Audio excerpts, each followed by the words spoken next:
نعبد صراط المستقيم صراط الذين أنعمت عليهم. Amin.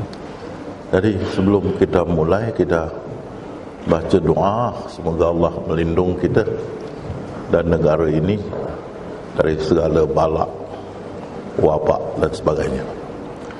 Bismillahirrahmanirrahim. Alhamdulillahirabbil alamin. Wassalatu wassalamu ala asyrafil anbiya wal mursalin sayyidina Muhammadin wa ala alihi washabbihi ajmain. Allahumma aftah alaina abwabal khair wa abwabal barakah wa abwabal ni'mah wa abwabal rizq wa abwabal quwwah wa abwabal sihah wa abwabal salamah wa abwabal maghfirah hassalana wa ahli baitina. Allahumma bihaqqil Fatihah wa sirril Fatihah. Ya farijal ham, ya kashifal gham, ya man li ibadi yaghfir wa yarham wa ya dafi'ul bala fid dunya wal akhirah ya Allah wa ya dafi'ul bala fid dunya wal akhirah ya Rahman wa ya dafi'ul bala fid dunya wal akhirah ya Rahim. Idfa'ana ghala wal bala wal waba wal fahsyah wal munkar wa siyufal mukhtalifah wa sada'ida wal mihan fi Indonesia khassah wal buldanim amma innaka lama tasya'un qadir. Rabbana atina fid dunya hasanah wa fil akhirati hasanah wa qina azabannar wa adkhilna jannata ma'al abrar ya aziz ya ghafar ya rabbal alamin.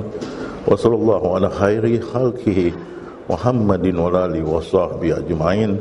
Alhamdulillahi rabbil alamin. Bismillahirrahmanirrahim. Alhamdulillahirabbil alamin wassalatu wassalamu ala asyrafil anbiya'i wal mursalin sayyidina Muhammadin wa alihi washabbihi ajmain.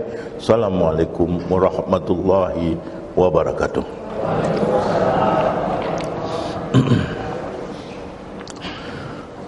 Kalau yang baru, orang baru kalau ikut syarahan saya di YouTube, kalau orang lama sudah tahu. Dari awal saya mengatakan saya mengajar tasawuf jalan Nabi-Nabi. Jadi tasawuf itu mengikut Imam Ghazali adalah satu bidang yang mengajar manusia satu perkara, ilmu ketuhanan, satu saja. Dan insyaAllah di hujung perjalanannya bisa mencapai ma'rifatullah, pengenalan pada Allah. Tasawuf mengajar ilmu ketuhanan dan penghujung jalannya insyaAllah bisa mencapai ma'rifatullah. Itu tasawuf. Apa itu ma'rifatullah? Ma'rifatullah ialah maksudnya pengenalan kepada Allah SWT. Mengikut Imam Ghazali dalam ilmu ketuhanan diajar kita bukan saja tentang sifat-sifat Allah, juga zat dan af'alnya sekali. Yang itu yang akan kita pelajari hari ini dan esok insyaAllah. Jadi kita mengenal Allah akan sifatnya, akan af'alnya dan zat. Bila kita makrifat insyaAllah sekejap lagi ya. Dan mereka yang zaman dahulu yang mengamal tasawuf ini, mereka selalu berpakaian kulit binatang yang dipanggil suf. Ini pandangan ramai ya, yang mengatakan karena itulah mereka dipanggil ahli sufi. Jadi orang-orang ahli zuhud, ahli ibadah masa dulu suka pakai baju binatang yang dipanggil suf, dalam bahasa Arab ke suf, maka mereka dikenali sebagai sufi, ahli sufi. Jadi tasawuf satu bidang yang mengajar ilmu ketuhanan. InsyaAllah ujungnya perjalanan bisa mencapai ma'rifatullah. Ilmu ketuhanan itu kita mempelajari sifat, zat dan af'al dia. Dan ahli sufi adalah mereka yang mempelajari tasawuf ini ataupun mengamal ilmu ini, yang suka sekali memakai baju kulit binatang yang dipanggil suf. Jadi diberi nama ahli sufah, ahli sufi, ahli sufi. Berlainan dengan ahli sufah, bila Rasulullah SAW hijriah ke Madinah, turun ahli-ahli sufi ni daripada gunung, bukit dan lembah. Mereka masuk ke Madinah, dan di tangan Rasulullah memeluk agama Islam atau diislamkan oleh Rasulullah di tangan baginda. Pasal ahli zuhud ni, ahli ibadah ni, dia orang adalah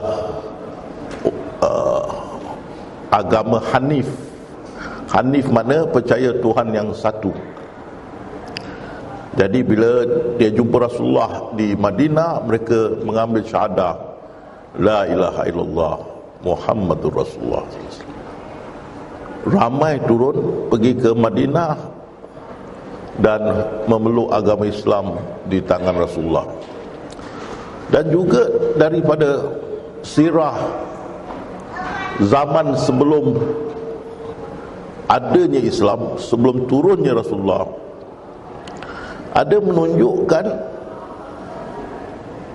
rekod bila kaum Quraisy keluar dari Mekah untuk berniaga, akan turun ahli sufi daripada bukit dan tempat-tempat yang lain untuk bertawaf sekeliling Kaabah.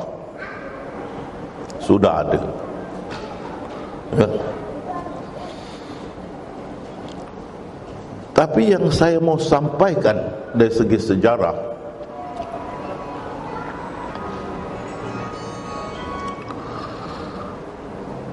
ilmu tasawuf sudah ada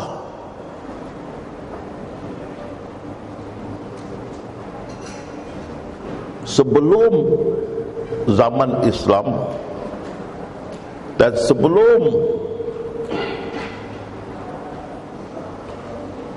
ada nabi-nabi lain, tasawuf sudah ada. Sebelum Adam pun tasawuf sudah ada. Kerana tasawuf ialah ilmu ketuhanan, mengajar orang mengenal Allah, mencapai ma'rifatullah.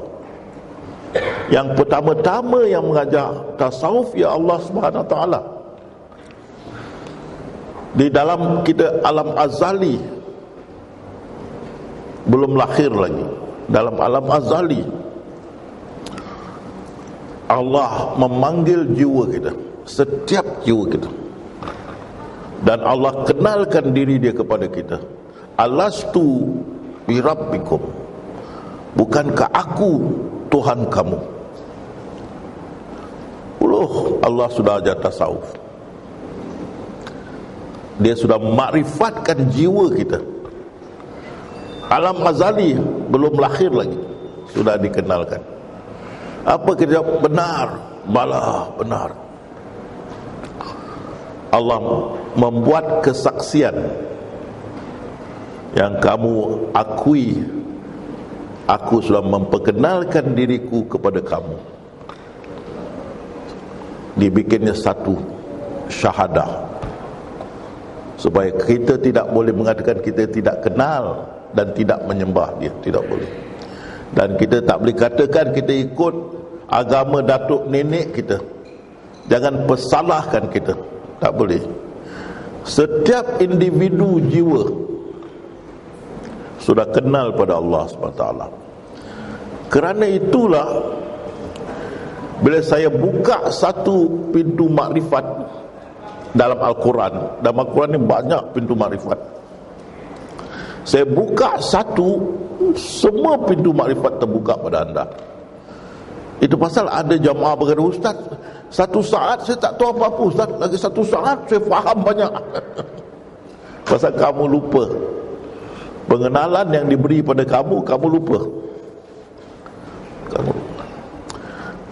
Jadi saya hanya bukan mengajak untuk buat kamu mengingat kembali pengenalan yang Allah Ta'ala beri pada kamu di alam azali.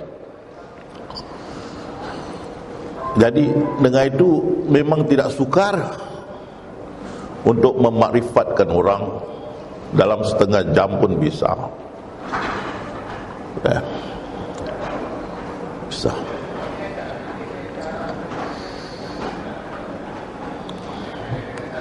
Jadi kalau saya ambil satu pintu macam aku yang zahir dan aku yang batin, saya buka pintu ini, loh, kamu bisa paham di mana kamu memandang, di situ aku ada.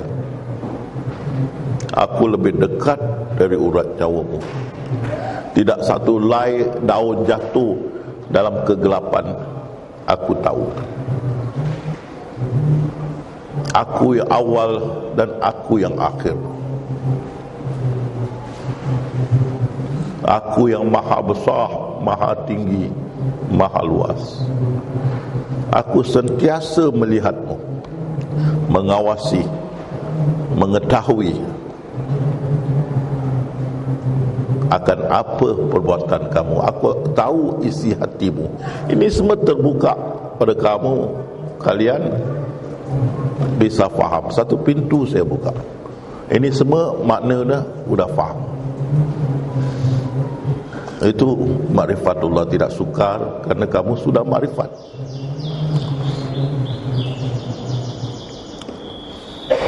Jadi Allah Ta'ala lah yang pertama mengajar tasawuf, mengenalkan dirinya kepada kita, pada kita.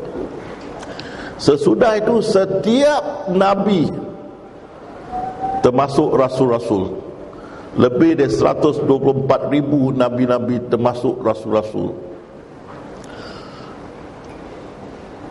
memperkenalkan umat mereka kepada Allah SWT dan menyembah Tuhan yang satu. Tengok saya prihatin di sini sikit, prihatin di sini ya. Setiap Nabi-Nabi ya mengajar umatnya mengenal Allah SWT, Tuhan yang satu, dan menyembah Tuhan yang satu. Maknanya setiap Nabi-Nabi memakrifatkan umat mereka kepada Allah Subhanahu Wa Taala. Itu pasal Ibnu Abbas, pentafsir yang dihormati, disegani, Syekh Abdul Qadir Jalani berkata, ayat yang tidak aku jadikan jin dan manusia melainkan untuk menyembah aku, maknanya ditafsirkan, tidak aku jadikan jin dan manusia melainkan untuk makrifat kepadaku, kenal aku. Tak kenal tidak cinta. Itu yang Imam Ghazali berkata, wajib kamu mengenal siapa kamu sembah sebelum kamu menyembahnya. Wajib kita mengenal. Jadi setiap Nabi-Nabi mengajar umat dia mengenal Allah Tuhan yang satu dan sembah Tuhan yang satu, dan kenal sembah Tuhan yang satu. Saya cakap prihatin di sini, prihatin. Mana ambil perhatian di sini. Orang selalu berkata, "Weh, makrifat terlampau tinggi." Loh, gila dia. Setiap Nabi ajar umat yang belum beriman, memakrifatkan umatnya belum beriman. Sayyidina Umar tanam anak dia perempuan mati, tak suka. Minum arak, mabuk, membunuh Rasulullah, belum beriman. Ya.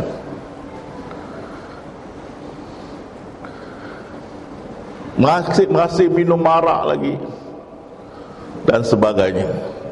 Semua belum beriman. Makrifat. Macam mana orang kata, oh iman mesti tinggi baru makrifat. Merepek ni kan. Tetapi bila mereka sudah makrifat ini kesedaran yang jati, yang mengherdik diri kita, buat kita tersedar kepada kebesaran dia, keesahan dia, kewujudan dia. Itu buat kita gemetar dan berubah. Kalau zaman dulu orang kata, wah baru kenal tika sembayang ni. Dulu dia hanya kenal botol saja. Sekarang kita kena sembayang. Dulu dia kenal botol kan. Sekarang satu herdikan pada diri kita, menyentakkan kita, membuat kita sedar kepada kewujudan dia. Itu kita bergegar. Itu terjadi pada sahabat-sahabat yang belum beriman. Bila Rasulullah makrifatkan mereka, kerana itu Rasulullah cakap, umat yang terbaik zamanku. Tengok tu, umat Rasulullah yang terbaik zaman Rasulullah, dan ini belum beriman. Bila beriman, number one. Tapi kamu lihat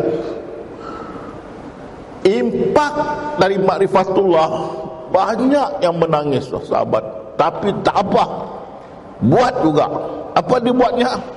Loh, istrinya beratus, bila dia peluk Islam hanya tinggal 4. Maka ramai diceraikan, nangis. 100 tinggal 4 ya. Islam hanya benar 4, diceraikan. Arak mahal-mahal, bertungtung mahal-mahal, dipecahkan, meleleh pada mahal. Haram, pecah. Begitu iman dia. Ya. Miaga babi, sini panggil apa babi ya? Babi ya.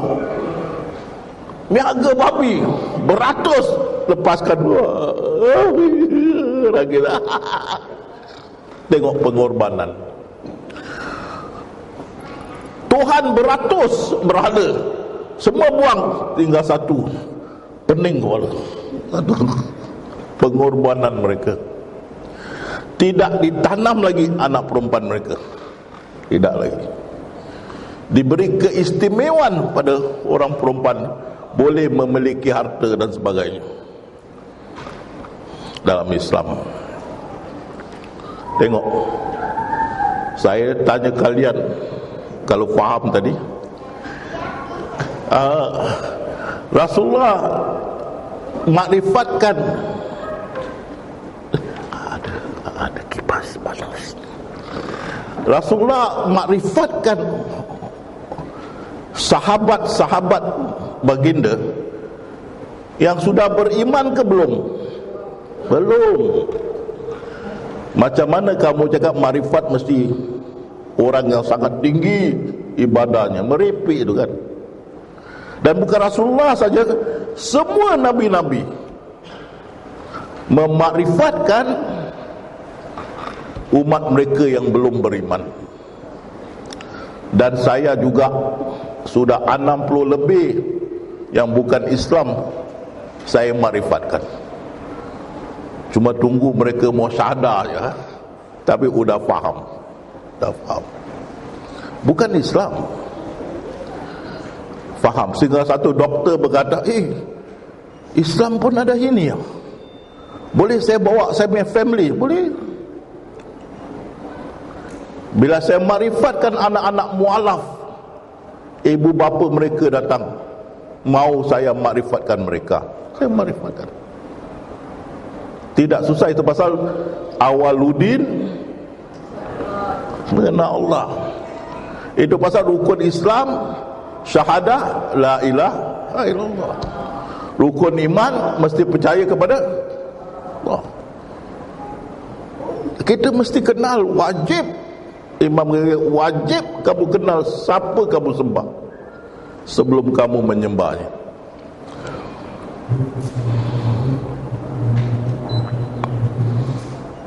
Jadi buangkan kefahaman yang kita mesti sampai ke peringkat tinggi dalam ibadah kita baru kita makrifat. Tidak. Itu adalah fahaman tarikat syariat, tarikat, hakikat, makrifat. Tasawuf jalan nabi-nabi, kita awaludin ma'rifatullah. Ma'rifatullah. Kita buka pintu makrifat dulu. Jadi bila saya bersyarah di London, ada dua mursyid, satu duduk depan saya, satu di sebelah sana. Yang duduk depan saya, muridnya datang, wah, picit kakinya. Selepas saya buka pintu makrifat, anak muridnya sebelah sini bangun, loh, macam mana ya kamu dalam setengah jam bisa buat kita mengerti tentang ketuhanan? Kita sudah bersama mursyid lebih dari 10 tahun, enggak faham. Saya cakap, buat apa ya, tanya saya, mursyidnya ada sini, tanya mursyidnya ya. Jadi udah habis saya bersyarah, mursyidnya minta izin, mau beri ucapan, saya izinkan. Dan dia berkata, saya sangat kagum Tuan berani buka rahsia akbar. Kenapa saya tak berani? Saya bukan tarikat, saya tasawuf. Beza tarikat dan tasawuf. Dia tasawuf jalan nabi-nabi. Setiap nabi memakrifatkan umat dia. Saya juga memakrifatkan sahabat, awak semua sahabat saya. Dan dia kata, saya tidak akan buka rahsia akbar ini selagi murid-murid saya belum suci lagi. Waduh, mau suci mesti sampai 7 makam nafsu. Daripada amarah naik sampai ke kamilah. Tidak diajar Rasulullah begitu.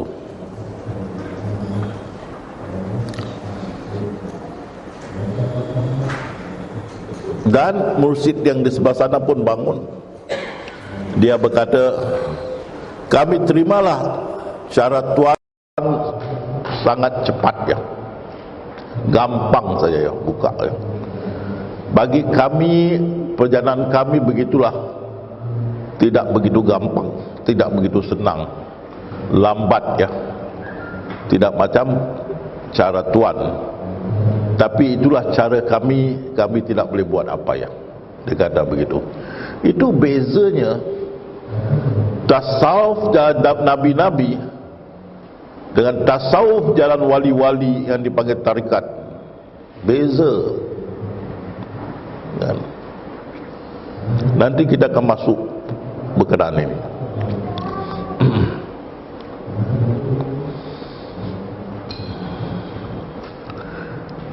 Jadi setiap nabi mengajar tasawuf. Bila setiap nabi yang penghabisan yang mengajar tasawuf adalah Rasulullah sallallahu alaihi wasallam, khataman nabi. Dia yang penghabisan. Maka dipesan kepada sahabat-sahabat dia. Sebelum baginda wafat, baginda berpesan pada sahabat-sahabat, bila kamu jumpa kaum Yahudi, pujuklah mereka beriman kepada Allah. Sesudah itu makrifatkan mereka, kenalkan kepada Allah, makrifatkan mereka. Sesudah mereka makrifat, beritahu semayang 5 waktu, salat 5 waktu itu wajib. Baru datang syarat. Dan lihat di sini ya, kalau kalian ikut saya punya ini syarahan ni dari tadi. Jadi setiap nabi mengajar apa ya? Tasawuf ke syariah? Tasawuf, bukan syariah. Tasawuf.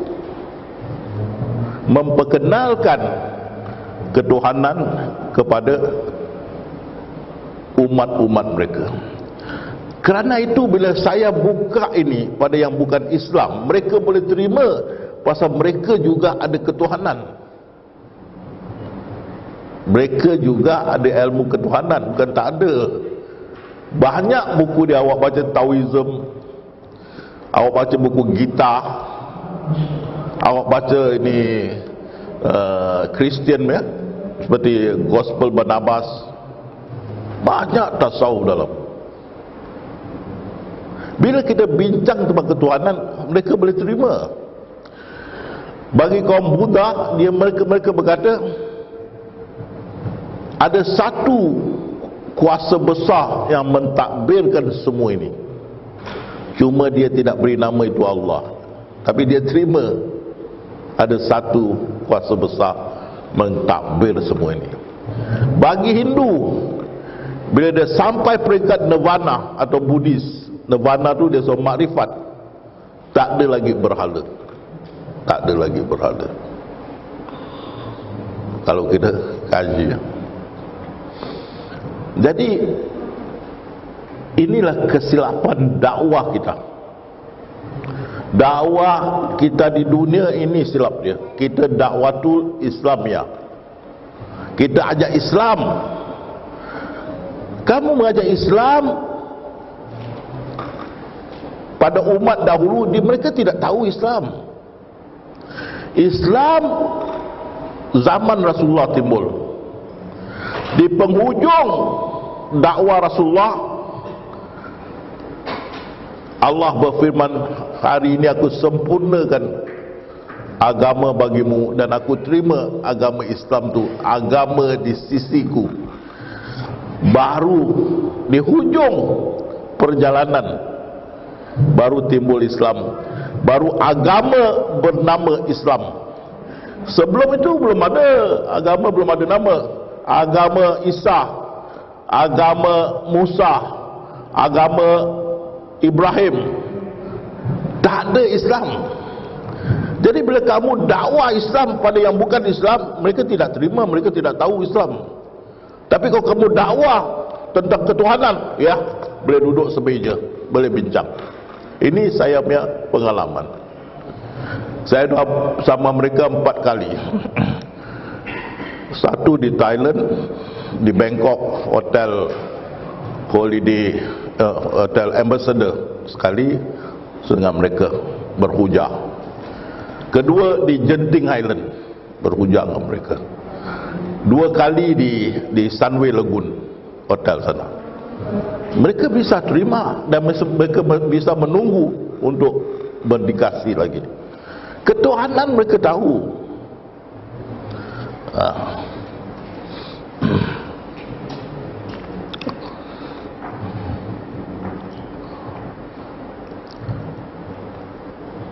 Jadi dakwah kita bukan saja suatu silap, kita mesti dakwahkan, mengenalkan manusia kepada Allah. Makna kita mesti makrifatkan dulu. Dakwah kita yang untuk mengenalkan manusia kepada Allah, iaitu dakwah makrifatullah dulu, bukan Islam. Karena Islam itu kalau di sini Syafi'i, kalau di India Islam Hanafi, sikit atas Islam Hambali, sikit atas Wahabi. Lagi dekat Iran Syiah, Islam dia, tapi dia ajar Syiah. Di sini Islam, tapi dia ajar Syafi'i. Kalau kita di Singapura, waktu Ramadan, lepas salat tarawih, kita akan ada 2 jamaah berpecah. Depan jamaah yang mengikut Syafi'i, belakang jamaah yang mengikut Hanafi. Syafi'i 2 dan 1 rakaat, Hanafi 3 sekali. Yang bingung mu'alaf, ustaz mana satu mau ikut ya ustaz? Ini betul, ini betul kan? Mu'alaf bingung ya. Mazhab Allah berfirman, siapa buat agamaku bergolongan akan aku tanya di belakang hari. Nabi Isa AS berkata, bila dipanggil dia anak Tuhan, dia pengsan. Bila dia sedar, sahabatnya berkata, ya Nabiullah, kenapa kau pengsan setiap kali dipanggil kau anak Tuhan? Karena aku tidak pernah mengaku aku anak Tuhan. Jadi aku gemetar bila kamu panggil aku begitu, masa itu aku pingsan. Maka sahabat-sahabatnya berkata, ya Nabiullah, kenapa engkau begitu takut? Engkau tidak pernah berkata engkau anak Tuhan. Kenapa engkau begitu takut? Dia berkata, kerana korang memanggil aku anak Tuhan, Tuhan akan bertanya aku, ya Isa, adakah kau pernah mengaku engkau ini anak aku?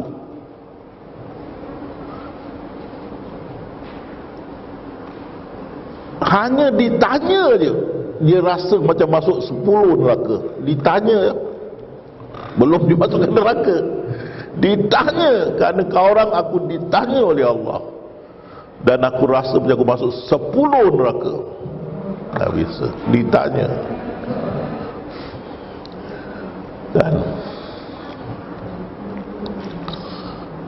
jadi yang diajar Islam, dakwatul Islam ni adalah mazhab.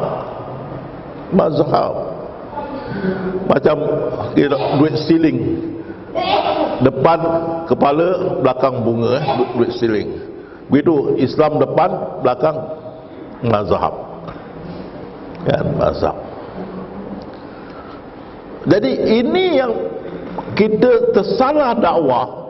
Kita mempromosikan Islam yang bermazhab, di sebaliknya bermazhab. Dunia sudah benci pada Islam. Seluruh negeri Eropah benci pada Islam. Islamophobia, benci.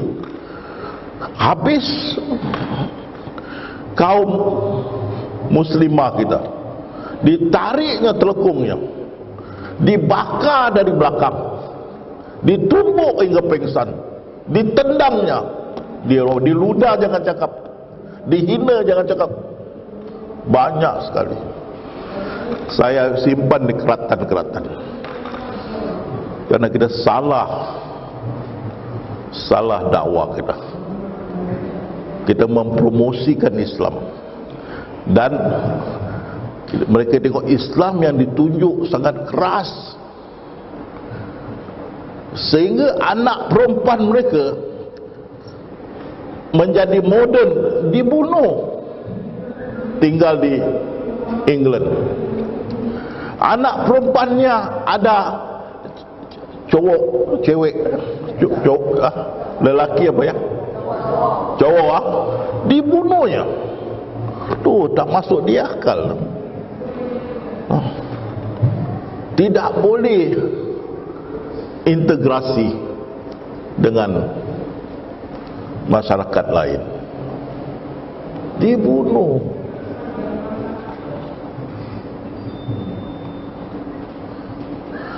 Jadi kena keras mazhab ni, maka dibenci oleh negara Eropah. Sekarang dah turun pada China.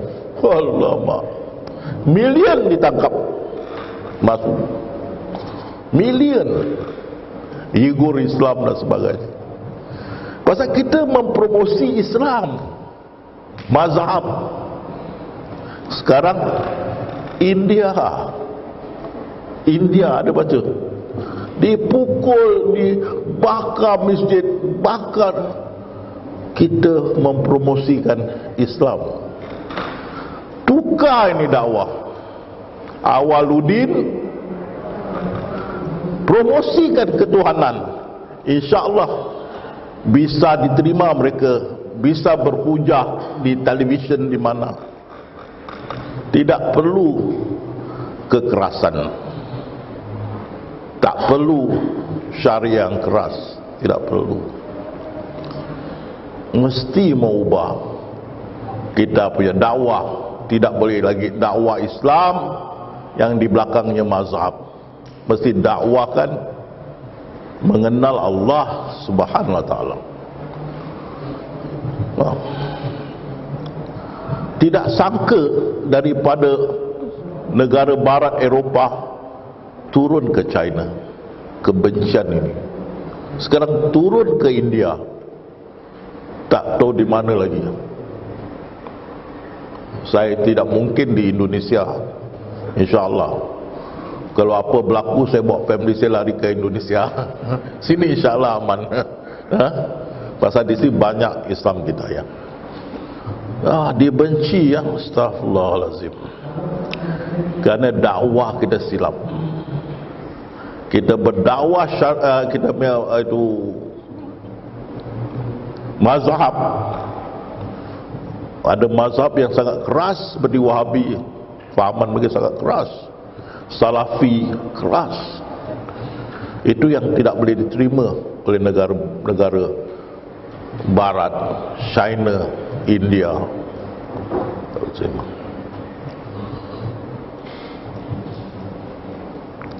Jadi kita mesti ubah dakwah kita. Jadi Rasulullah berpesan pada sahabat, kenalkan kaum Yahudi yang mau beriman itu kepada Allah dulu, sebelum beritahu salat 5 waktu itu wajib. Makna makrifat dulu, baru datang syariah. Baru datang syariah. Sekarang kamu lihat, nak masuk Islam bukan kena Allah, tunjuk jari. Jari mau kahwin dah. Kahwin mesti masuk Islam. Macam mana? Tunjuk jari, cakap apa saya cakap? La ilaha illallah, la ilaha illallah. Muhammad sudah Islam. Dengar semua, sudah Islam. Apa ni kan? Mau kahwin pasal tunjuk jari ini ya, cukup. Kalau ikut ada mazhab dia mesti goyang gini. Kamu ada tengok orang sembahyang, dia baca tayat dia mesti gini. Kan? Nasib baik mata tak ikut. Itu bukan makrifat itu. Itu bukan makrifat. Jadi ini kita mesti memperbetulkan kita punya dakwah seluruh dunia supaya aman ya, aman. Kata orang ada common interest di antara mereka dengan kita, yaitu tentang ketuhanan.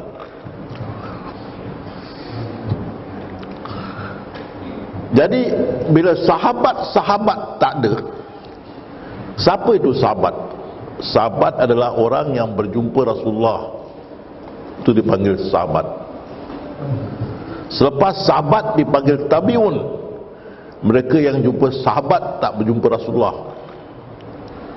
Dan pengikut tabiun yang berjumpa tabiun tak jumpa sahabat, tak jumpa Rasulullah. Jadi bila sahabat sudah mengajar tasawuf, disebarkan Islam seluruh dunia. Bila sahabat-sahabat tak ada, maka orang mencari pemimpin yang bisa memimpin mereka mencapai makrifatullah. Dan mereka berlombok-lombok dengan pemimpin ini untuk mempelajari ilmu ini supaya dapat mencapai makrifatullah. Dan tokoh-tokoh inilah yang dianggap arif billah. Apa mana arif? Arif mana pandai, bijak. Billah tentang ilmu ketuhanan, tentang ketuhanan ya. Dicari. Jadi kalau kita mau mengikut ulama warisatul anbiya, arif billah, mereka yang berdakwah mempromosi makrifatullah, bukan syariah, makrifat dulu. Okey. Tapi masalahnya Arif Billah ni, waduh, susah nak dikenali. Tuan-tuan, puan-puan, dalam sini banyak sahabat-sahabat saya sudah boleh sampai peringkat Arif Billah, sudah boleh lecture macam saya, boleh faham macam saya. Tapi kamu boleh kenal, sembunyi dia, pakai macam biasa kan, tak ada tongkat, tak ada sarban, tak ada gamis. Ha? Wah, baju batik pakai. Kamu enggak bisa kenal. Ini Arif Billah yang masalah kita, bukan macam tarikat kita bisa kenal. Arif Billah susah kamu nak kenal dia. Mereka seperti penghuni gua Kahfi. Mereka mengasingkan, sembunyikan diri mereka ke suatu tempat dengan ilmu yang mereka ada. Mereka suka kenal Allah. Atau seperti Uwais Qarnain yang berkata, kalau kamu suka kenal Allah, mana ada masa mau bersama-sama yang lain melainkan Allah. Uwais Qarnain. Dan dia pun bawa diri menjaga apa tu, binatang-binatang, ternakan, dengan baju kulit. Tak ada orang kenal. Seperti Khidir, tak ada orang kenal. Khidir, Allah yang membantu Nabi Musa kenal dia. Uwais Qarnain, Rasulullah yang bantu sahabat mengenal dia. Kadang orang tak tahu. Banyak di sini sudah bisa beri gelar Arif Billah, tapi semua enggak tunjuk kan. Dan saya pun heran, setiap seminar saya ada mereka ada. Saya sudah faham. Alhamdulillah, kerana rasa bahagianya bersama ya. Ini masalah kita, Arif Billah. Sekarang kamu bisa jumpa mereka. Kalau saya tutup mata, saya pun sudah 70 kan, tak tahu berapa jauh lagi boleh jalan. Bila saya tak ada, ini semua akan bawa diri kan, melainkan Yamas bisa kumpulkan mereka. Kedah semua hilang, dari Palembang hilang, dari Jember hilang, semua sendiri kan, bersama Allah Subhanahu wa taala. Tapi inilah orang-orang makrifat dan tidak kita kenali.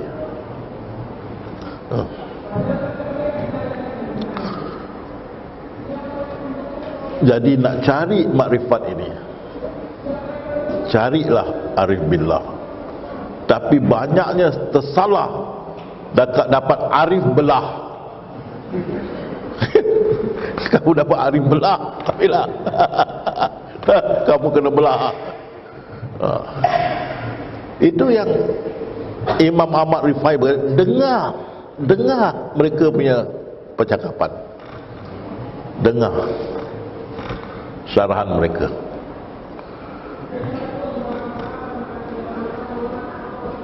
Boleh mendatangkan kefahaman tak pada kamu? Mendatangkan pengenalan kepada Allah SWT. Arif Billah. Kamu tahu, generasi ke generasi mencari makrifatullah. Setiap generasi ada sampai mati tidak jumpa. Banyaklah, bukan ada, ramai sampai mati. Pasal Arif Billah ni tidak kita kenali, tidak kenali. Tapi dalam sini banyak sahabat-sahabat saya, seperti Rasulullah berkata, umat yang terbaik zamanku, sahabat baginda, zaman selepas mereka, zaman selepas mereka. Begitu juga dalam sini banyak yang sudah mantap,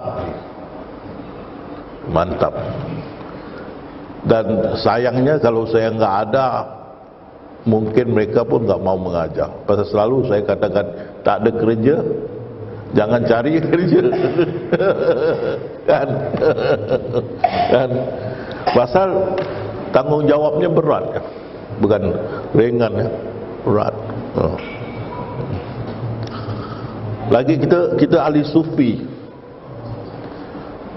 ahli syariah tidak akan faham kita, tidak boleh faham. Pandangan kita, kefahaman kita, ibadah kita, cara hidup kita lain, tidak sama. Ya. Itu pasal hanya ahli sufi boleh menghukum ahli sufi. Jadi yang menghukum Syekh Siti Jenar adalah Wali Songo, dia pun ahli sufi. Yang menghukumkan Mansur Al-Halaj Junaidi Al-Baghdadi, dia pun ahli sufi. Kerana kita sama kita faham, orang syariah enggak bisa faham. Itu pasal apa juga fatwa orang syariah yang dibuat ditolak begitu saja oleh mereka dalam bahagian ini, terutama dalam bahagian tarikat, ditolak. Jadi bila saya mengatakan dalam saya punya syarahan Zikrullah 2 di YouTube, datang satu mursyid dengan 220 orang anak murid, jumpa saya di Kuala Lumpur, tobat tentang fahaman Nur Muhammad yang mereka pegang, tobat, baru juga meninggal dunia di Malaysia. Banyak juga yang tobat depan saya, mengambil sumpah syariah, buang fahaman Wahdatul Wujud, fahaman Nur Muhammad, fahaman Rabitah. Ini sudah difatwakan sesat.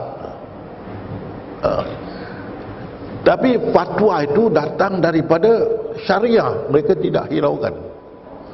Bila saya katakan sesat, mereka mengambil berat. Kerana saya ahli sufi, saya bukan ahli syariah. Saya tidak mengajar syariah, saya mengajar tasawuf.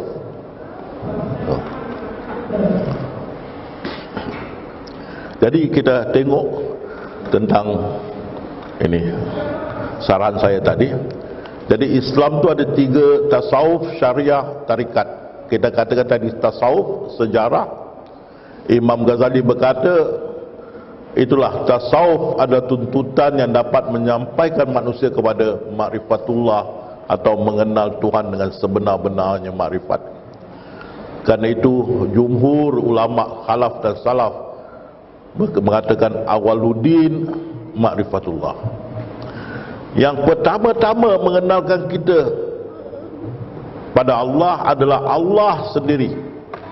Allah sendiri. Mana Allah sendiri. Allah sendiri yang mengenalkan dirinya kepada kita di alam azali. Tapi bila kita lahir, itu pasal Rasulullah kata, setiap anak Adam lahir tu Islam, setiap anak Adam lahir Muslim. Pasal udah kenal kepada Allah Subhanahu Wa Taala.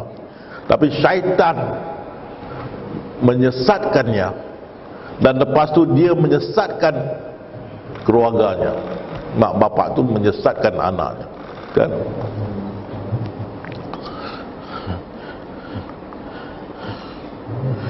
Dan bila lahir diganggu oleh syaitan, itu pasal kita menangis dan sebagainya.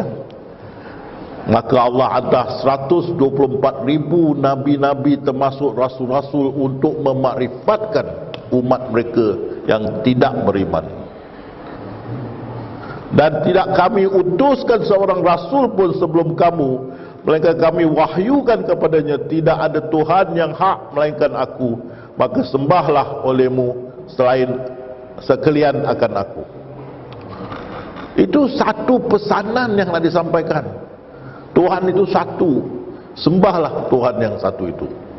Itu Ibnu Abbas mentafsirkan ayat tidak dijadikan jin dan manusia melainkan untuk menyembahku sebagai tidak dijadikan jin dan manusia melainkan untuk mengenalku. Maka Syekh Abdul Qadir Jalani berkata, maka jelaslah bahawa tujuan mencipta manusia adalah agar manusia makrifat kepada Allah SWT.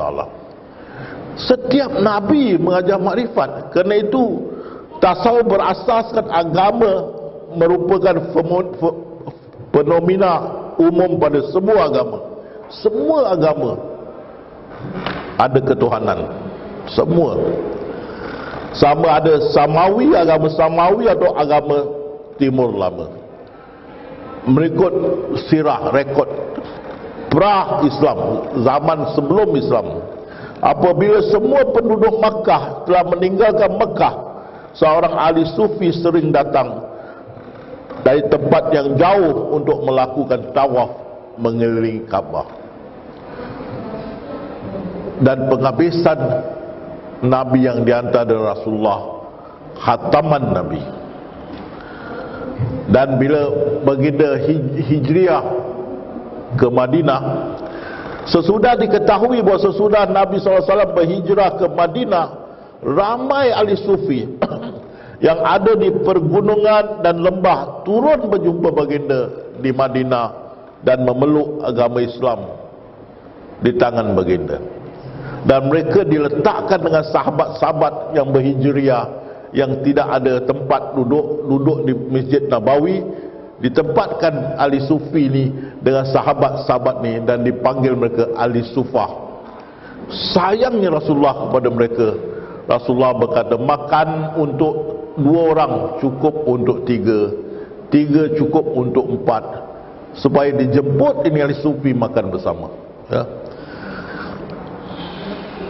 Maka kita tengok di sini, mata ni baru operate ya, kurang ni. Maka di alam azali Allah SWT makrifatkan kita. Lepas tu kita lahir, lepas tu kita lupa. Maka dihantar 124,000 nabi-nabi termasuk rasul-rasul, penghabisan Rasulullah sallallahu alaihi wasallam. Kan? Bila Rasulullah wafat, sahabat-sahabat tengok tu, engkau akan datang pada satu kaum Yahudi. Karena itu hendaknya yang pertama-tama engkau serukan kepada mereka ialah beriman kepada Allah. Apabila mereka sudah mengenal Allah, apabila kau sudah makrifatkan mereka, maka beritahu salat 5 waktu itu wajib. Tengok, apabila mereka sudah mengenal Allah, sudah makrifat, beritahu sembahyang. Jadi kita kena makrifat itu pasal kita punya dakwah mesti kepada ketuhanan, bukan pada syariah. Ketuhanan dulu, ya. Dan selepas sahabat-sahabat, maka turun pada arif billah. Inilah ulama warisatul anbiya. Ini dia yang membawa obor-obor ini, mengenalkan manusia kepada Allah Subhanahu wa taala. Dan ini yang mujtahid Islam Ahmad Syarhindi berkata, inilah tasawuf jalan nabi-nabi yang kita ajari. Kan? Untuk mendapat ini mesti cari arif billah. Mereka yang hendaklah kamu segera mencari cahaya bicara orang-orang arif billah itu sebelum kewafatan mereka. Imam Ahmad Rifai. Kan? Mereka mempunyai ilmu ketuhanan dan tanda-tanda Allah. Mereka adalah gedung ilmu Allah. Diberi Allah rahsia-rahsianya. Kan? Hati mereka akan dilapangkan untuk menerima rahsia-rahsia ini dan ilmu-ilmu yang tinggi. Mereka ibarat timbalan nabi-nabi dan rasul-rasul Allah mereka sentiasa dapat taufik dan hidayah dari Allah yang Maha Agung. Ini Syekh Abdul Qadir Jalani mengatakan, arif billah, ilmu yang pelik-pelik akan dapat diketahuinya atau diketahui menerusinya dengan kurniaan Allah juga. Allah akan memimpinnya dengan menghiasinya dengan pakaian cahaya ilmu Allah, dan terbukalah kepadanya hijab yang melindunginya dari rahsia-rahsia Allah yang Maha Agung. Beliau mendengar dan mengingat hanya dari Allah yang Maha Tinggi. Orang ini semenjak masuk ke pasar atau pekan itu hinggalah keluar darinya, tetap dalam salat atau berhubung langsung dengan Allah dan mendoakan penduduk-penduduknya dengan rasa kasih sayang. Itu insya-Allah nanti dari segi ibadah kita akan tunjukkan bagaimana bisa ini berlaku ya. Dan tengok Khidir, Allah yang beri petunjuk mana cari Khidir. Kau tak tahu. Itu yang bila ikan melompat tu kan, muridnya bertahukah kamu itu Khidir? Tak kala kita mencari tempat berlindung di batu tadi, maka sesungguhnya aku lupa menceritakan ikan itu, dan tidaklah ada yang melupakan aku untuk menceritakannya kecuali syaitan. Ikan tu melompat dari bakul. Itu tanda kat situ ada Khidir. Kalau Allah tidak buka rahsia ini, seperti saya beri kalian tahu, ilmu ini saya sudah dapat 7 tahun 1978. Tak ada orang tahu. Tak ada orang tahu. Sehingga sahabat-sahabat saya yang satu kuliah di pengajian tinggi, mereka lihat perubahan saya tapi tidak tahu saya ada ini. Ada baru-baru ini tahun lepas masuk saya seminar, mereka berjawab, kenapa you tak bagi tahu you ada ni ilmu dulu? Dulu tak disuruh mengajar, tak ada kerja, jangan cari kerja. Sudah ada, tak diganggu sendiri, syuk kan, tak ada beban, tak ada masalah, tak ada apa kan. Tapi bila Rasulullah kata pergi mengajar, terbongkarlah rahsia ya. Seperti ini Allah Ta'ala bukakan tempatnya Khidir. Wais Karnain Rasulullah buka pada sahabat, bila aku wafat, kabilah-kabilah yang masuk cari orang bernama Wais Karnain, dan mereka jumpa. Lagi satu gua Kahfi, orang tak jumpa, dia sembunyi dan Allah tidurkan 309 tahun. 3 generasi ya. Itu pasal saya khawatiri itulah. Bila saya tak ada, saya harap semua yang sahabat bantulah Yamas Indonesia. Jangan kamu ikut Khidir, jangan kamu ikut gua Kahfi, jangan kamu ikut Wais Karnain. Tinggalkan masyarakat ya. Memang tidak salah kamu tak ada kerja, jangan cari kerja kan. Tapi kesianlah yang Indonesia ni banyak lagi yang belum makrifat. Itu kamu kena ya. Itu daripada fahaman apa tu dari segi tasawuf. Astagfirullah.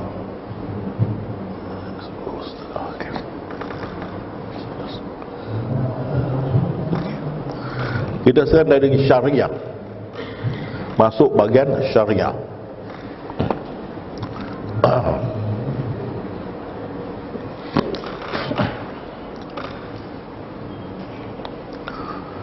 Masa Rasulullah sallallahu alaihi wasallam masih hidup, tak ada masalah lah.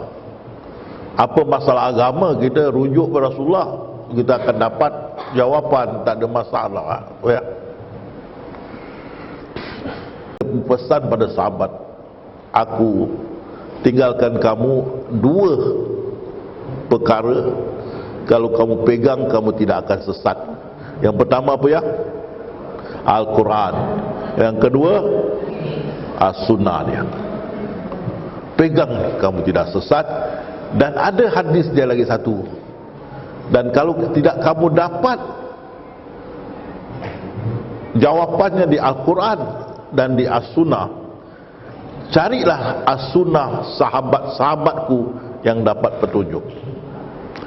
Seperti sahabat Khalifah Rashidin, Sayyidina Abu Bakar, Umar, Utsman dan Ali. Dan pada zaman mereka keluar ijma' dan qiyas. Ijma' dan qiyas. Jadi sebenarnya Al-Quran, Sunnah, ijma' dan qiyas kita boleh pegang. Dan itu Rasulullah pesan. Bila sahabat-sahabat sudah tak ada, mereka berijtihad. Kerana Muad bin Jabal bila dihantar menjadi governor Yaman, maka Rasulullah bertanya, kalau kamu ada masalah, mana kamu rujuk? Aku akan rujuk pada Al-Quran. Tak ada Al-Quran, jawapannya dalam sunnah baginda. Kalau tidak ada, aku akan ijtihad. Dan bahasa orang putih, brainstorming. Aku akan ijtihad mencari jawapannya. Dan ini ijtihadlah dipergunakan banyak sangat di seluruh kerajaan Islam, di Baghdad lah, di Yaman lah, di mana saja ada saja yang ijtihad dan keluarkan fatwa. Dan terlalu banyak fatwa lah. Dan ada yang fatwa mengampu sultan, ada fatwa maki hamun kaum yang lain. Dan jadi macam-macam fatwa, penghabisan ulama syariah berkumpul dan mengisytiharkan. Hanya 4 pandangan fatwa dan 4 imam saja kita boleh terima, lain dibuang. Maka timbullah kita 4 mazhab, Syafi'i, Hanafi, Hambali dan Maliki. Ya, apa juga masalah, rujuk kepada ini 4 buku, 4 rujukan. Di luar jangan. Jadi habis mazhab-mazhab yang lain, tinggal ini 4 sampai sekarang 4. Ya. Tapi masalah, bukan tak ada masalah. Bila kita pegang pada Syafi'i, saya tanya, tahun berapa, ingat tak Syafi'i? Tahun berapa dia ya? 19 berapa ya? 23, 24 ke 25 ke, wallahualam. Tahun berapa tu? Itu jam ada machine gun, ada tank, ada bom, ada senjata. Maka dalam buku Syafi'i tak ada ni semua. Hanafi pun tak ada, Maliki pun tak ada. Jadi tidak dibenarkan Empire Islam Uthmaniyah, kerajaan Uthmaniyah membuat senjata,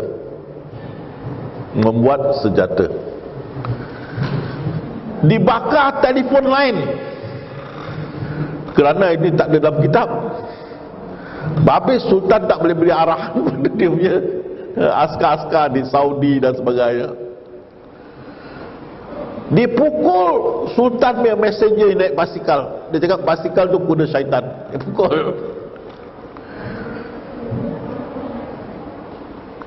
Jam bandar city clock dipecahkan. Semua yang barat dipecahkan. Apa lagi? Radio station nak dibakar. Tapi yang menjaga radio station tu pandai. Bila mereka datang, dia lekas bikin apa, mengaji jadi keluar ayat Quran, maka tak boleh bakar ayat Quran keluar. Selamat. Bila sultan tak nak dengar, dibunuh sultan. Tidak boleh buat senjata, hanya boleh beli, dan sampai sekarang Saudi beli, tak buat. Jadi Raja Salman baru meninggal juga, dia naik, dia cakap asyik beli, bila nak buat basikal pun tak buat. Tak boleh. Dalam kitab tak ada senjata, tak boleh beli, tak boleh bikin. Jadi yang kaya ni Eropah tu, the G8 ni, waduh, bilion. Nak tank boleh, mesin gun boleh, apa ni. Tapi dia pun pandai, dia bukan kasih yang ini, yang musuh pun dia kasih supaya bergaduh. Gaduh duit dia masuk kan. Mana yang musuh dapat senjata kalau bukan daripada dia. Tapi menerusi lain orang lah. Dia bikin kaya raya. Sampai sekarang Saudi tak boleh bikin senjata, tak boleh bikin apa, basikal pun tak buat. Beli. Karena itu orang di Turki marah betul dengan ulama. Maka ditolak ulama dan dilantik Kemal Atatürk. Atatürk buat Turki sampai ini hari negara apa tu, negara barat, apa nama dia panggil tu, sekular, negara sekular sampai sekarang. Orang geram dengan ulama, menahan sampai Osmania, satu negara yang kuat, habis, tak boleh bikin senjata. Macam mana nak lawan orang barat? Kerajaan India Islam habis. Sekarang Hindu take over. Tak boleh bikin senjata, tak ada. Saya madrasah, hari raya pakai baju kemeja seluar, wah, dimarah oleh mudir. Kamu menjadi Nasara ya, pakai baju Nasara ya, balik tukar pakai baju kurung. Pelajaran sekular ditolak. Ilmu hisab, ilmu alam, macam-macam ilmu dia bawa, sains, sampai sekarang pun dibenci sains. Mundur lagi tu. Ini ahli-ahli syariah.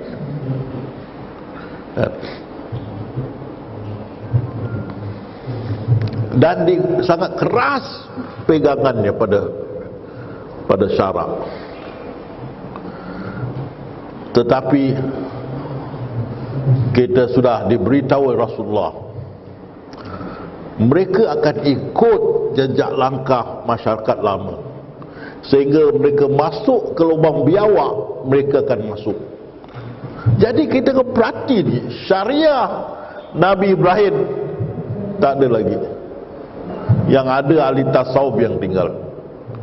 Syariah Nabi Daud, amailek apa ilek pun tak ada. Syariah Nabi Musa habis, sudah diganti dengan apa tu, yang siapa panggil dia, bukan Nabi Musa yang sekarang pegang Israel. Siapa dia ni, gangster ni, apa tu,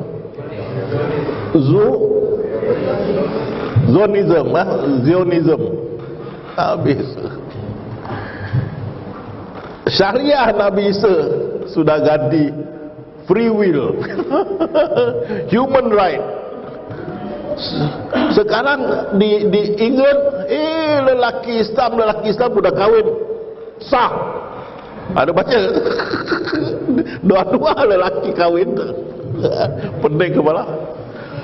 Di Amerika, imam masjid perempuan, loh, kamu nak sembahyang jemaah belakang, dia punya alasan, di Mekah kita perempuan pun bisa sembahyang di depan. Alasannya. Perempuan dan perempuan boleh menikah, bisa.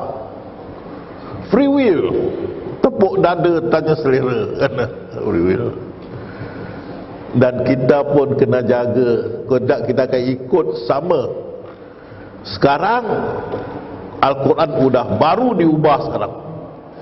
Turun ayat Masjidil Aqsa, dia tukar kepada Temple of the Mount. Itu yang kau tengok di gambar yang warna emas kemasan itu Yahudi punya tu, Temple of the Mount. Belakang tu Masjidil Aqsa, tapi diubah dalam Al-Quran. Untuk Yahudi dibuang Masjidil Aqsa, digantikan Temple of the Mount. Dibuang tempat-tempat nama Rasulullah, dikeluarkan untuk menghambat hati orang Yahudi, kerajaan Yahudi dengan Amerika. Udah diubah. Kalau free ikut saya pergi disco sekarang di negeri Arab tau. Halal disco, best in the world. Di negeri Arab halal disco. Sudah ada.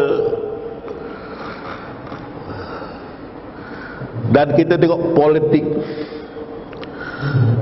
Bila politik naik, ini politik parti, dia tengok ulama punya fatwa semua sebelah sini. Ini yang sebelah kiri. Bila sebelah kanan dia naik jadi kerajaan, semua fatwa pergi ke sini. Kalau tidak kena buang kerja. Kan? Itu Rasulullah SAW bersabda, masyarakat dahulu jahanam, kerana kita ubah suraikan ni untuk mengampu orang-orang yang berpangkat tinggi, tapi menjahanamkan yang di bawah. Kalau anak aku mencuri, Fatimah, aku sendiri akan potong tangan di Rasulullah SAW. Itu pasal masyarakat dulu jahanam kerana diubah suai untuk mengampu orang-orang yang berjawatan tinggi dan sebagainya. Itu Rasulullah kata. Dan ini berlaku. Kalau kita tidak jaga syariah, kita pun habis. Tapi tidak akan habis tasawuf ahli sufi. Tidak akan sama. Kita masih ada. InsyaAllah nanti kita boleh tengok ni. Jadi kita tengok Islam menerusi Rasulullah, Al-Quran dan As-Sunnah. Rasulullah bersabda, kalau kita pegang ke kitab Allah dan Al-Quran dan As-Sunnah, kamu tidak akan sesat. Lepas Rasulullah, sahabat, timbullah ijma' dan kias. Ijma' dan kias. Itu Rasulullah berkata, sekiranya kamu ketemu sesuatu pembaruan bid'ah, hendaklah kamu rujuk kepada sunnahku, Al-Quran dan sunnah Rasulullah dan sunnah khalifah yang dapat petunjuk. So, kita ada contoh ijma' dan kias.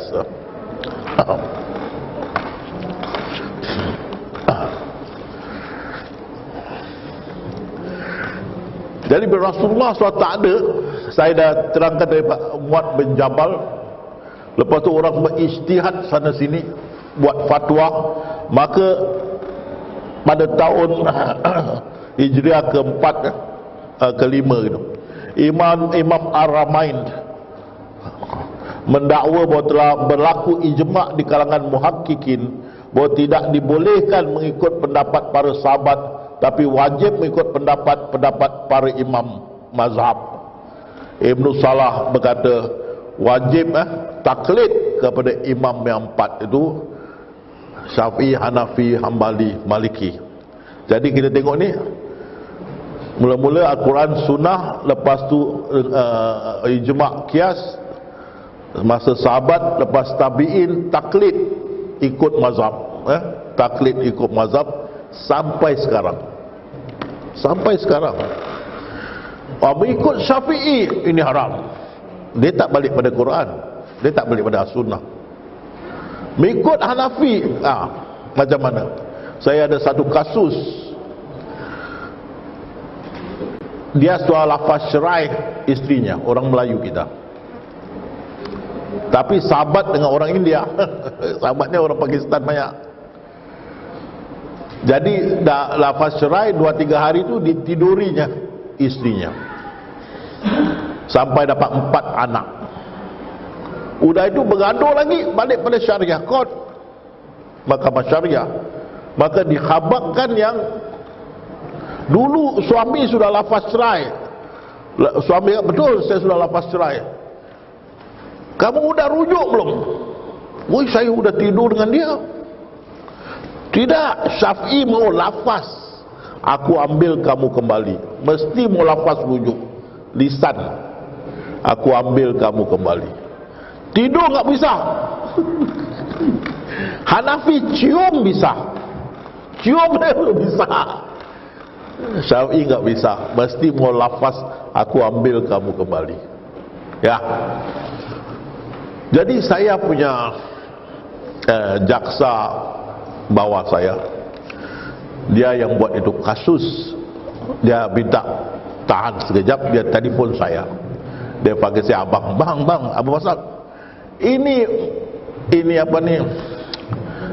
Pengadil persidangan ini, dia mau buat keputusan yang rujuk anak guam kita nggak pakai, karena meniduri istrinya tanpa lafaz rujuk. Saya kata tunggu, saya cari ada kasus yang lain. Alhamdulillah kita jumpa di kasus di Johor Bahru, di mana mahkamah syariah di Johor Bahru berkata ada 4 mazhab, kita bisa ikut yang mana satu, tidak perlu ikut Syafi'i. Saya printkan tu kes, saya hantar kes tu pada saya punya assistant, ditunjuk pada hakim, maka hakim terima, ada rujuk. Tengok ya, kita tak boleh taklid buta pembantu Indonesia yang datang bekerja di Singapura. Banyak kerja dengan orang Cina yang bukan Islam. Loh, potong babi, beli babi, potong babi, masak babi, cuma enggak makan. Jadi ada jumpa saya, ustaz, ini macam mana ya?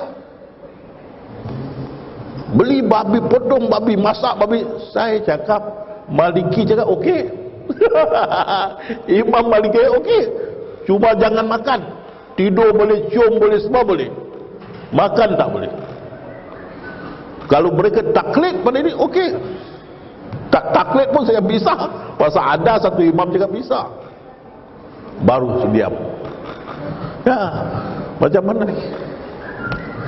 Wah, dulu ingat mau pergi umrah, taklid pada Hambali Hanafi, kalau langgar perempuan tak batal. Ya, boleh tukar-tukar mazhab. Taklid ini ikut buta-buta, masalah ya. Jadi bila ditutup, tak kasih ijtihad, maka ditutuplah orang pintu ijtihad, dan puasa fuqaha dengan bertaklid sampai sekarang. Maka mulai dari saat itu umat Islam mencuaikan Al-Quran dan As-Sunnah dan hanya berpandu kepada kitab-kitab 4 mazhab. Itu dia. Dengan ini timbullah generasi taklid sehingga hari ini. Taklid adalah perbuatan menerima ataupun mengambil pendapat orang lain tanpa mengetahui hujahnya daripada Al-Quran atau As-Sunnah. Jadi hari ini semua yang ada, sama ada yang melaungkan kehapusan taklid atau yang mengaku dirinya seorang mukallid atau yang mengaku mereka mengikut Al-Quran, sebenarnya semua mukallid. Nah, itu tentang syariah kita sekarang ya. Ada masalah tu situ. Sekarang kita masuk bagian tarikat, jalan wali-wali. Jadi kita tengok bila sampai kepada arif billah, Ini yang mengajar tasawuf. Ini masa tabiun timbul tarikat. Ingat nih, ini perhatiin nih. Tarikat timbul 300 tahun, 300 ke 400 tahun selepas Hijriah. Rasulullah tak ada, sahabat tak ada, baru timbul tarikat tau, dan dia adalah bid'ah. Tarikat adalah bid'ah, timbul selepas Rasulullah tak ada, sahabat tak ada, dia timbul bid'ah. Bid'ah dalalah begitu. Dimestikan seorang itu mesti bertarikat baru kenal Allah, mesti berzikir beribu-ribu sampai tangan menggetar. Kalau dia menggetar tak berzikir, itu dia menggetar kena narkoba. Beribu-ribu dia zikir mau kenal Allah. Tidak ada dibawa lagi 10,000, hanya 6,000, 4,000 dibawa lagi ke depan mau kenal Allah. Tarikat ini menyusahkan umat, kan?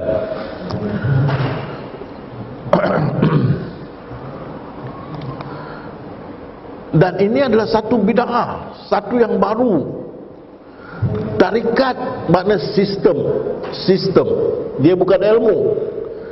Sistem dialah untuk berzikir, untuk membersihkan dirinya, untuk mencapai 7 makam nafsu, daripada amarah sampai kepada kabilah. Itulah lawama, radia dan sebagainya, sampai kepada ini tidak diajar oleh Rasulullah, tidak diajar oleh sahabat-sahabat, tak ada diajar. Dan mereka tidak ada ilmu. Tasawuf ialah ilmu ketuhanan. Tarikat sistem zikir, daripada qaf, daripada lisan kepada qaf, kepada sir, baru turun pintu makrifat secara laduni.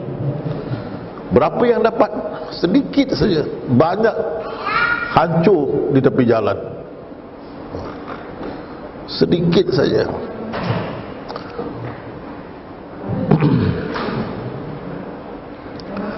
Jadi dia hanya sistem, tarikat sistem zikir. Karena enggak ada ilmu. Saya ingat satu ahli tarikat, dia khabar pada saya, 20 tahun ikut mursyid.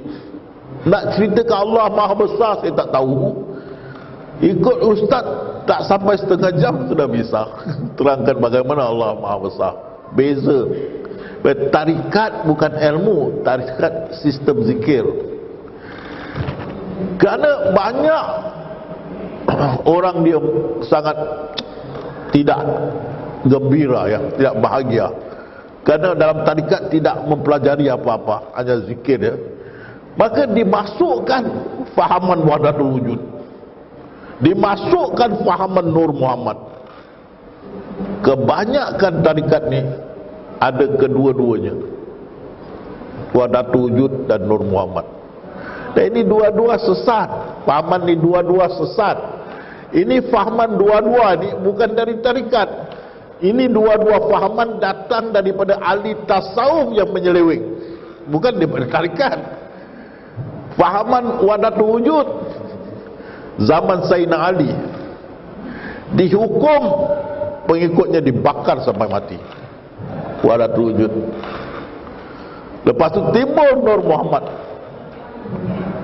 pun ditolak oleh tabiun seperti Imam Syafi'i, Maliki, Hanafi, tolak, tak ada. Kan? Tapi diambil oleh tarikat. Ini bukan ahli tarikat yang punya fahaman, ini ahli tasawuf yang menyeleweng, yang seperti Syekh Siti Jenar. Di dalam jubah ini Allah dia tunjuk, dihukum mati. Itu masuk akhlak, akulah yang maha benar, dihukum mati. Tak boleh.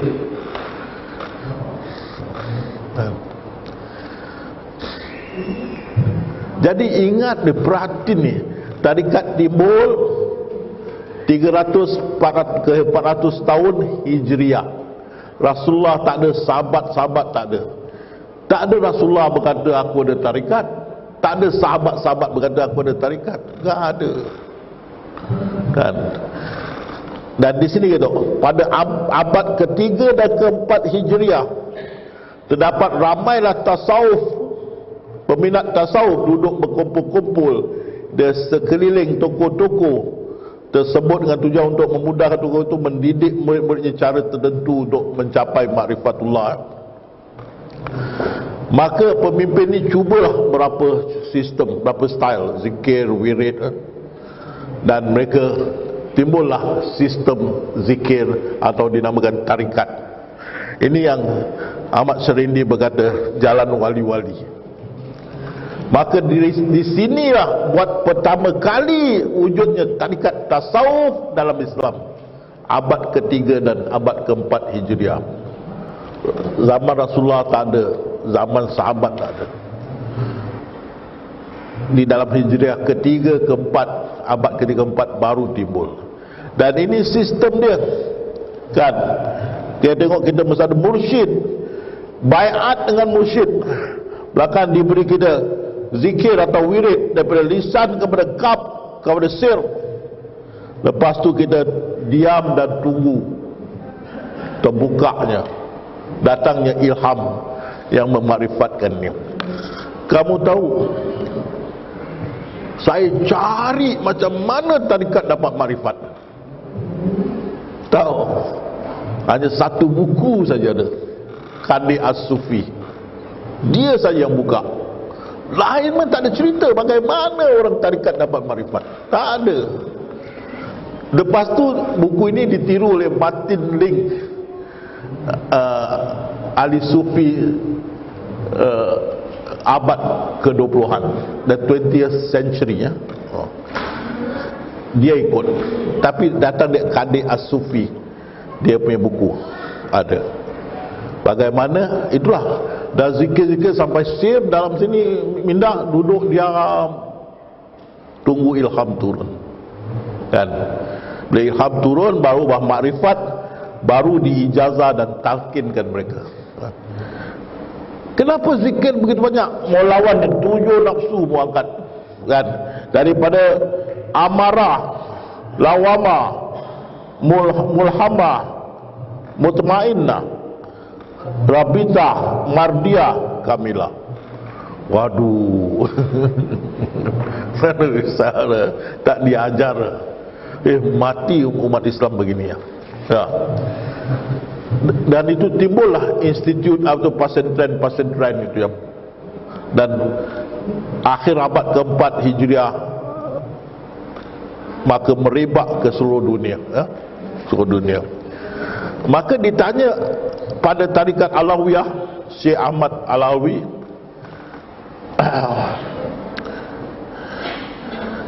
adakah kesemua mereka dapat mencapai makrifatullah? Maka mursyidnya berkata, tidak. Hanya sedikit saja yang berjaya, hanya sedikit yang mampu mencapainya. Bagaimana pula yang ramai yang tidak berjaya? Tidakkah mereka berputus asa? Tidak. Dengan berzikir mereka akan dapat ketenteraman. Itu saya. Ilmu tak ada, zikir sampai tangan sebab ada bulan polis tangkap dengan narkoba. Jadi sebab dia dah zikir sampai naik ke sini, zikir dengan minda. Di sini yang Imam Ghazali berkata, bagi dia diperkenankan berusaha sampai setakat itu. Setelah itu tidak diperkenankan berusaha lagi, mau diam, menunggu terbuka hati supaya dapat makrifat. Bagaimana terbuka hati? Ini satu buku yang terangkan. Dia zikir, dia tulis alif lam lam ha, dia perhati alif lam lam ha, hilang tulis lagi alif lam lam ha. Sebulan 4 hari datang ilham. Aku yang awal, aku yang akhir, aku yang zahir, aku yang batin. Dia diam. Turun lagi, dia diam. Ketiga kali turun, dia berkata, Aku tahu dia awal dan akhir, aku tahu dia yang batin. Tapi yang zahir ni macam mana dia, batu, kayu, ini dia ke? Dia soal. Maka turun ilham itu. Maksudnya yang zahir dari dalam terzahir, dia faham. Dan terus dia marifat sebulan 4 hari. Dengan kita bukakan sekali. Maksudnya terus gampang saya bagi kita, tak payah nak duduk sebulan 4 hari, setengah jam kita sudah bukakan. Ya, bezanya. Tapi inilah satu buku yang menceritakan bagaimana ahli tarikat mencapai ma'rifatullah ini. Tapi adakah semua dapat begini? Bawah dari 5%. Yang lain semua terbengkalai di tepi jalan. Habis. Hanya dapat zikir saja. Itu yang kita tengok Imam Ghazali berkata, di tengah-tengah perjuangan ini mencari makrifat, kadang-kali tabiat menjadi rosak. Ya, saya tengok datuk saudara saya 40 tahun lebih belum makrifat lagi, tapi dia sudah ingat dia sudah tinggi, doa dia mesti Allah makbulkan dan sebagainya, angan-angan tinggi, makrifat belum lagi. Ya.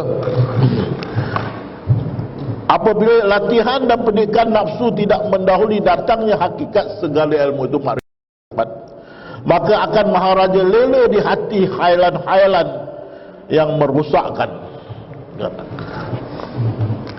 di mana nafsu akan puas dengan khayalan-khayalan tadi pada masa yang lama sehingga habislah umurnya pada hal yang dihayalkan itu belum pula diperolehi. Ya, banyak orang tarikat dengan dia suatu tinggi martabat dia, pasal dia dah zikir lama sangat berzikir sampai tangan pun bergoyang-goyang. Tapi marifat tak ada. Awaluddin marifatullah. Dan Syekh Abdul Qadir berkata, ibadah kamu tidak akan sempurna selagi kamu belum mengenal Allah SWT. Dan Imam Ghazali berkata, wajib kau mengenal siapa kamu sembah sebelum kamu menyembahnya. Tapi kamu sudah ingat kamu pas sudah lama zikir lah, 20 tahun lebih, 30 tahun lebih sampai tangan begini. Sudah ingat isteri datang, bang dah sampai belum? Nak dekat. Bang dah 15 tahun dah sampai belum? Nak dekat. Masih berzikir lah. Bagaimana turunnya? Ilham turun laduni. Banyak orang-orang sufi yang menempuh jalan ini kemudian dia sentiasa berada pada satu hayalan dalam masa 20 tahun. Dan apabila dari dulu kalau dia belajar ilmu yang manfaat, lebih baik bagi dia. Sedikit yang dapat kejayaan cara ini. Cara ini adalah lambat serta ramai terbengkalai di perjalanan. Banyaklah saya punya datuk saudara, pakcik-pakcik saya, adik-beradik saya tak sampai tarikat, tak diberi ilmu, dan banyak tarikat lari pada kita. Kita makrifatkan dengan segera dan cari ibadah kita lain. Jadi saya berhenti di sini untuk ini balik.